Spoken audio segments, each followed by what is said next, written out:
Hello and welcome to The Drum. I'm Steve Cannane. Coming up, Julia Gillard achieves what Kevin Rudd couldn't, but how does her health deals with the states stack up? The biggest casualty in the WikiLeaks war? Did Julian Assange hang his source out to dry? And why Bono is backing a controversial song about killing Afrikaners. Our panel tonight, Sue Cato from Cato Counsel, Joe Hildebrand from the Daily Telegraph, and author and blogger and journalist Antony Loewenstein. Well, Julia Gillard has managed to pull off a policy reform where her predecessor failed, striking a national health deal with all the states and territories. Under the revamped plan, the federal government will provide 50% of new health funding, but the premiers won't have to hand over their GST revenue. The Prime Minister says the package will create one unified system without the added bureaucracy. Walked out of the room having ensured we've got one national agreement, transparency, proper funding, local control, new investments in primary care and less bureaucracy.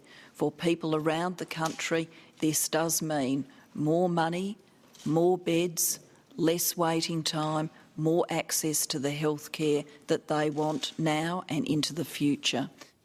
Conservative state governments may well be on board, but not the federal coalition. Opposition leader Tony Abbott called it the biggest surrender since Singapore, and Shadow Health Minister Peter Dutton says it won't last. It was obviously the case that there was a stalemate last night, and that instead of coming out to say that no deal had been reached, Julia Gillard decided to come out to say that a heads of agreement had been arrived at, and it's starting to unravel already. It will be 10 full years before the full money starts to flow from the time that Kevin Rudd first made his infamous promise to fix public hospitals or take them over. For the most part, the health lobby has welcomed the deal, but President of the Australian Medical Association, Dr Andrew Pesce, says it will all come down to whether the states are willing to cede control to hospitals. Funding agreement is necessary but not sufficient to deliver health reform. The real reforms will come from the other parts of the agreement which were struck earlier in the initial one and which have not been changed by this one. And I presume and assume that the premiers will honour their obligations under the previous deal to devolve decision-making to the local hospital networks to make sure that they put in place the legislative changes that are required to really make the decisions and deliver on-the-ground service reform, which is what the patient going to the hospital will see will improve their services. So what does this health deal mean for the government and for voters? Well, to break it down, we're now joined by the ABC's Latika Burke in Canberra. And Latika, we heard last time that this deal was meant to be historic, the last COAG health reform package. That didn't end up too well. What's the difference this time? Well, I suppose the difference is, Steve, that every single Premier and state or territory leader has signed on, whereas with the last agreement, Colin Barnett didn't. And eventually that was what stymied that deal. Now, Colin Barnett always said he would support Kevin Rudd's deal as long as it didn't involve him having to hand back his GST revenue. So, in principle, he supported much of what Julia Gillard last night proposed as her major achievement, and that is the efficient pricing for medical procedures, that is the local hospital networks, which I might add, Tony Abbott and Peter Dutton in the opposition support too. So their opposition to this plan today is very interesting.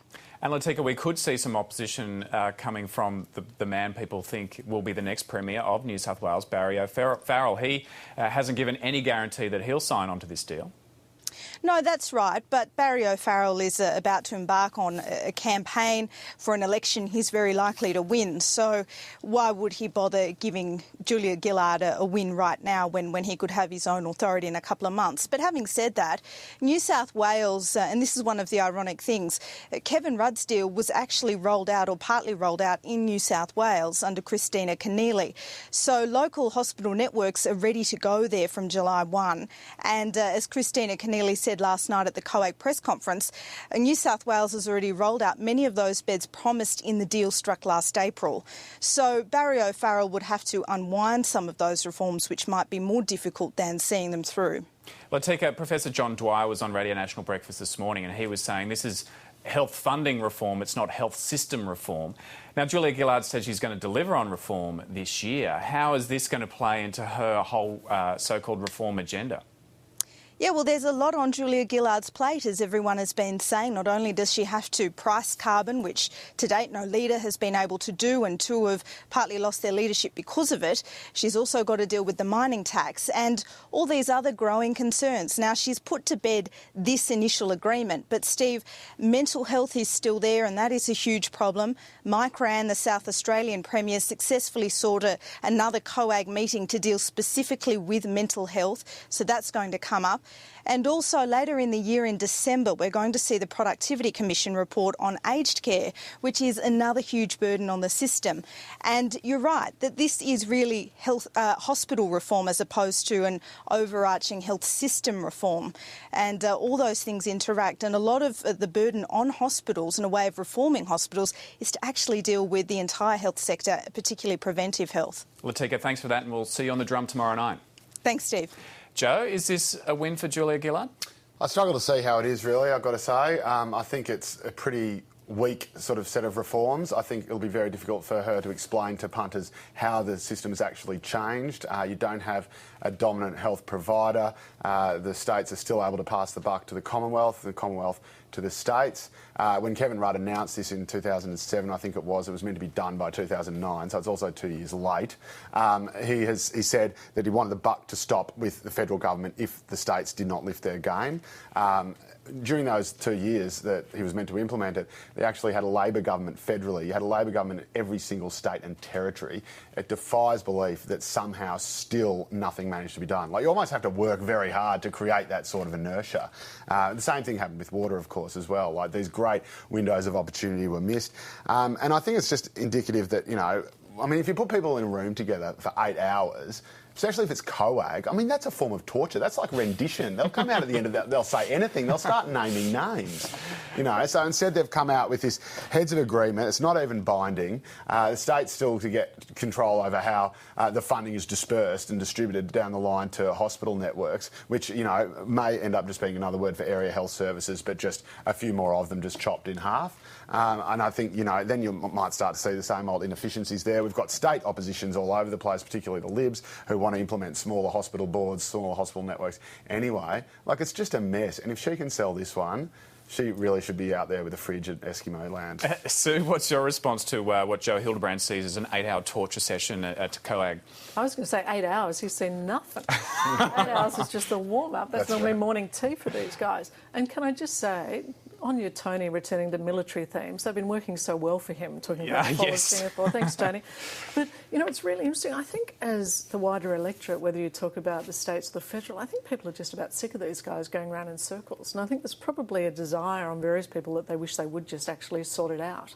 I've got to say, I mean, while I want an outcome, a little cynical that we're spending a lot of money all over the place, and, you know, reading what each one of the premiers has said is we're getting $300 million more. I mean, Ted Baillieu is saying they're getting more. Mike Rann say they're getting more money. You know, so we've got a solution. How is it actually working? And, you know, Joe, you're talking about the fact of what it doesn't hold. Yeah. The question is, what the hell does it actually deliver? It's pretty shallow. But, you know, it's interesting to me, though, is Barry O'Farrell, who's about to inherit a government, being so negative. I mean, Barry's got to start talking about what he will do and what his health policy is and what they can deliver rather than ripping other people's positions down, I would have thought. Antony, your response to this announcement, this deal? I think one of the things that always is ignored in this debate is the issue between public and private. I mean, in many ways, of course, the question surely should be that the majority of Australians rely on public service. Obviously, there's a private element as well, which has been there in the Howard government, accelerated that over the last 10 years before the Labor government came in. But it seems to me that there's often an ignoring about where the money actually is going. Is there an increasing reliance on private sector health services, which to me I think is a problem because many people can't afford it, won't be able to afford it? And is there an increasing reliance by Labor, which is the same what the Liberals want to do, in forcing many more people into the private health system? That to me is avoidable if both state and federal decide to invest far more in public services, which in many Western countries they're increasingly doing less and less of. And those questions I think are really talked about. Joe, is this real reform? Because you know, what the critical people in the areas are saying is we need to focus more on, you know, preventing chronic disease, to stop people using the hospital system, not just to keep funding the hospital system. Yeah, that's absolutely right. And I think one of the most important things is that Australians sort of see their local emergency ward as a kind of 7-Eleven. It's a place that's open all night and will fix them up for whatever they need. And that mentality's absolutely got to stop. On weekends, it's their worst time because everyone's out and going out getting blotto, they're glassing each other, they're falling downstairs, they're falling off bar stools, and that's absolutely true. And it stops people with legitimate illnesses, people with horrible toothaches or old ladies who've fallen down. Stops them getting treatment because you've got these drunken idiots in there, so that's got to stop as well. But I'll tell you what, the best way the federals and the states could reform hospitals is to follow the exact model that they use at St Vincent's Hospital in the middle of town in Sydney, and that is where you have one organisation that runs both the public and the private hospital. It's funded by the public, and what happens is every time someone goes to the private hospital, the Sisters of Charity, they're very sneaky, very shrewd businesswomen. They just wheel them across to the private. If they've got private health insurance, they just wheel them across to the private hospital. They bill the Commonwealth Government or the private healthcare provider for the full amount of their care, the full cost of their care, whereas with the other ones, the public hospitals have to just chuck